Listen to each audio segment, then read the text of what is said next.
தென்காசி மாவட்டம் கடையநல்லூர் அருகே உள்ள சாம்பவர் வடகரை பகுதியைச் சேர்ந்தவர் விக்னேஷ். இவர் மற்றும் அவரது குடும்பம் அப்பகுதியில் 8 தலைமுறைகளாக வாழ்ந்து வருகின்றனர்.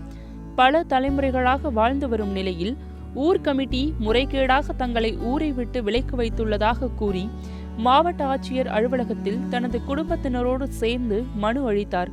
இதனால் மிகுந்த மன உளைச்சலை அடைகிறோம் என்றும் ஊர் நாட்டாமை மற்றும் பொறுப்பாளர்கள் மீது நடவடிக்கை எடுக்குமாறும் மாவட்ட ஆட்சியரிடம் விக்னேஷ் கோரிக்கை மனு அளித்துள்ளார். நான் சாம்பூர்லேருந்து வந்திருக்கேன்.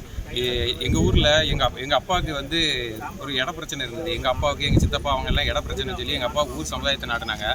அந்த சமுதாயத்தை நாடி போலி பத்திரம் போட்டதுக்கு வந்து அந்த பத்திரத்தை வந்து ஊர் சமுதாயம் அடித்து கொடுக்க சொல்லி எனக்கு அடித்து கொடுத்துட்டாங்க. இப்போ வந்து ஒரு 6 வருஷம் கழித்து மறுபடியும் வந்து அந்த போலி பத்திரம் அன்றைக்கி நாங்கள் சொல்லி தானே நீங்கள் அடிச்சிங்க, அதுக்கு பதில் அந்த இடத்த கொடுங்கன்னு ஊர் நாட்டாமல் மட்டும் ஊர் பொக்கிஸ் சார் எல்லாரும் சேர்ந்து மிரட்டுறாங்க.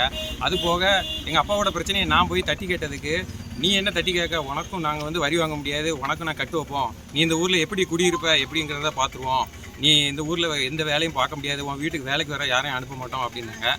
என் கூட சேர்ந்து என் உறவினர் என் கூட டீ குடிக்க வந்ததுக்கு அவரையும் கூப்பிட்டு நேற்று இது பண்ணியிருக்காங்க. இது சம்மந்தமாக நாங்கள் வந்து இன்ஸ்பெக்டர் தலைமையில் வந்து நாங்கள் வந்து அவங்க வந்து கம்ப்ளைண்ட் கொடுத்தோம். அவங்க கூப்பிட்டு விசாரித்தாங்க. விசாரணையிலே அவங்க என்ன சொல்கிறாங்கன்னா, உங்களால் என்ன செய்ய முடியும், நாங்கள் வந்து வரி வாங்க முடியாது, அந்த சொத்து பிரச்சனையை கோர்ட்டில் பார்த்துக்கிட்டோன்னு சொன்னாலும் அவங்க என்ன சொல்கிறாங்கன்னா, போலி பத்திரமாக இருந்தாலும் பரவாயில்ல, எங்களுக்கு வந்து இடம் நீங்கள் கொடுத்தே ஆகணும், ஊர் சொன்னால் கேட்டு தான் ஆகணுங்கன்னு ரொம்ப ஒரு வன்கொடுமையான ஒரு இதை கொண்டு வராங்க. இன்னைக்கு காலையில் கூட ஒரு கடைக்குள்ள வந்து பொருள் வாங்க போகிறேன். அவங்க என்ன சொல்கிறாங்கன்னா, இல்லை ஊரோட சேர்க்க மாட்டேங்காங்க, நாங்கள் வந்து உங்களுக்கு பொருள் தர முடியாதுன்னு சொல்லுவாங்க.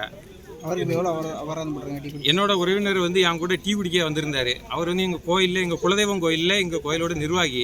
அவர் கூட நாங்கள் டீ குடிக்க நாங்கள் எப்பவும் போல போகும்போது டீ குடிக்க போனதுக்கு அவருக்கு நேற்று கூப்பிட்டு 20,000 ரூபா அவதாரம் அடிச்சிருக்காங்க கோயிலில்.